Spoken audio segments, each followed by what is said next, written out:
What is up, YouTube? My name is Rebecca, and I'm coming at you guys with my first story time video in a long time.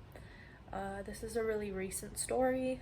It happened to me, I would say, about a month ago, and I'm just gonna kind of casually tell it. I'm not the best at story time videos, but it is what it is. I had to go down to the emergency room for personal reasons. I was feeling incredibly unwell and was like borderline blacking out. I really needed some help. When I got down there, I was standing in line. I couldn't really stand up straight, kind of having to lean against a wall. And a guy came and walked up behind me, and it was like the 6 feet apart policy. So he was standing, apart from me. And then this young woman walked in, and her hair was all razzled and she was frantic. It's not my place to judge whether it was a mental health related problem or if it was drugs or a combination of the two. The reason I'm telling this story today is actually because this is an example of needing better mental health care. I was at one of the best hospitals supposedly in the United States, and I just want to let you guys know how I witnessed her get treated and also how scary the event was for me and other people that were there. I didn't feel protected, and I also didn't feel like she was protected. So she walks in and she's frantic. She starts yelling. Trigger warning, it's political. I'm not siding with anything she says. I'm not siding with anything she says. I don't talk politics, so I'm not gonna go into it. This is a completely judge-free zone. But what she was saying was over the top and dangerous, to say the least. So basically, she had started screaming that she wanted to kill all of the white people in the room. She started reciting some historical things about slavery, the Black Lives Matter movement, then started screaming that she needed help. It wasn't quite apparent what was going on with her. Like I said, it might have been a psychiatric issue. She might have been withdrawing from it. I did go to college for addiction studies, and it did seem like she was on maybe a methamphetamine. Like I said, I'm not here to judge that though. Even if she was, she needed help. It was my turn. I went and sat down. I was like borderline blacking out. I wasn't really paying attention to her, what she was saying. Obviously I'm white, so I was a little bit concerned. She was a little close for my comfort, and she was screaming some pretty verbal aggressions towards white people. She had then started targeting the man that was behind me in line, saying that she wanted to cut in front of him and that she deserved it because she was a woman of color. She started touching him and asking if he was white, and then determined that he was, and started saying that if she couldn't cut him in line, that she was going to kill him. He seemed fed up with her and just said, fuck off. And then she just kind of went and muttered to herself just a lot of like word salad, a bunch of jumbled words about racism and capitalism and hating men and the patriarchy. I was sitting in a seat, and there was a glass or like plexiglass window between me and the nurse that was doing my intake evaluation for the emergency room. And this woman had come up behind me, and I wasn't aware. And I have PTSD, so I'm happy I didn't react.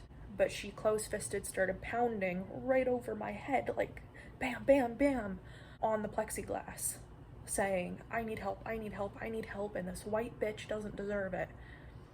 And I'm sitting here like, man, like, is she even aware that, like, I'm having a disability-related crisis?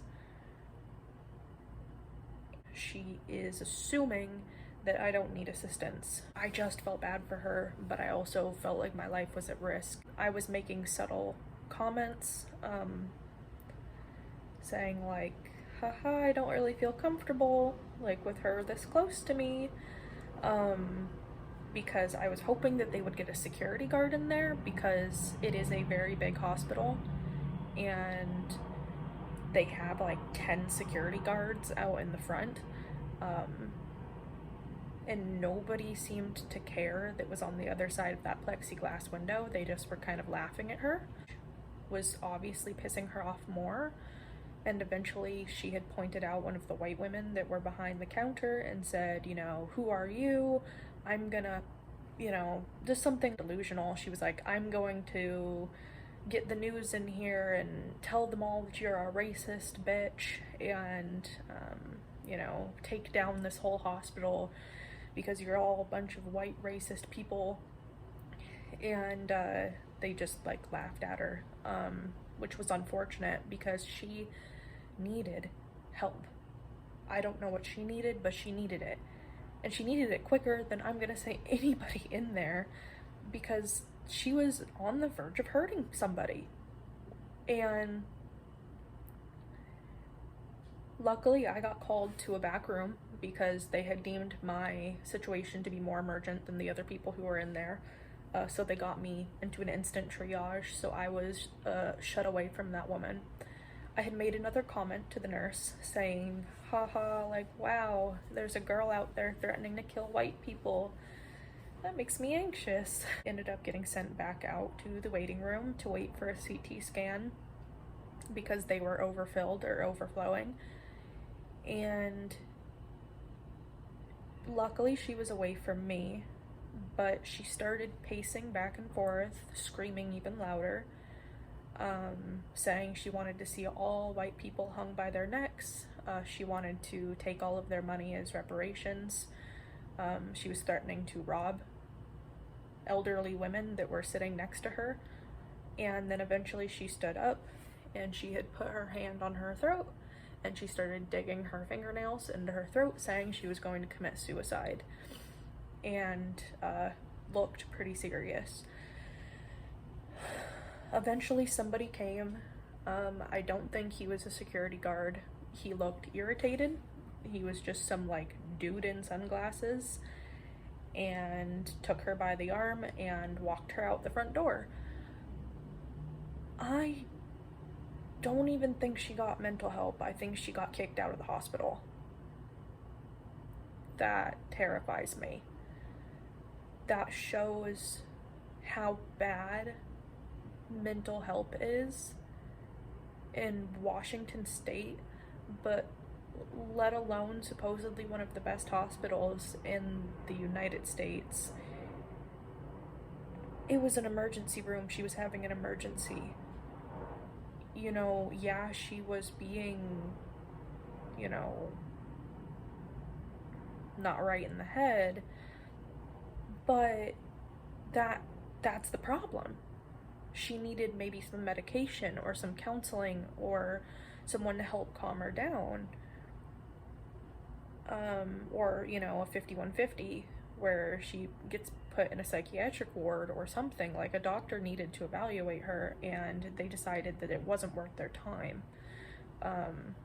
She spent almost an hour behaving that way until somebody came and took her away. I was shocked. So America and any other place that needs to hear it, wake up. There is a mental health and drug epidemic going on right now, and it's even worse because of COVID. And the people who are currently working in healthcare are turning people like that away, and that is the problem. I understand that we have a shortage, but somebody needed to do something with her. There was 40 people in that emergency room, and she seemed to be having a crisis. I wish her the best to this day. And if anybody asks, oh, why didn't you film it? Why didn't you record it? That sounds so funny. It's not funny. It's not funny to watch mentally ill or people on drugs have a crisis. That's not funny. That's not entertainment. And the people who sit and laugh at that, or, you know, catch tweakers on video, you know, going crazy or tweaking out,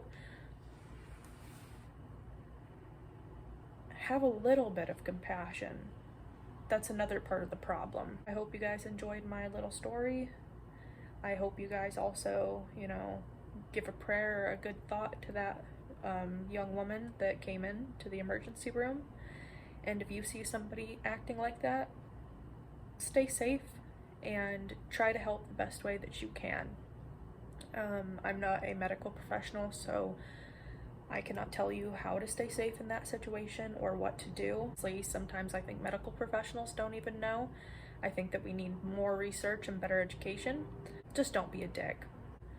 It's as simple as that. Subscribe to my channel for more content, and I hope you guys have a wonderful day.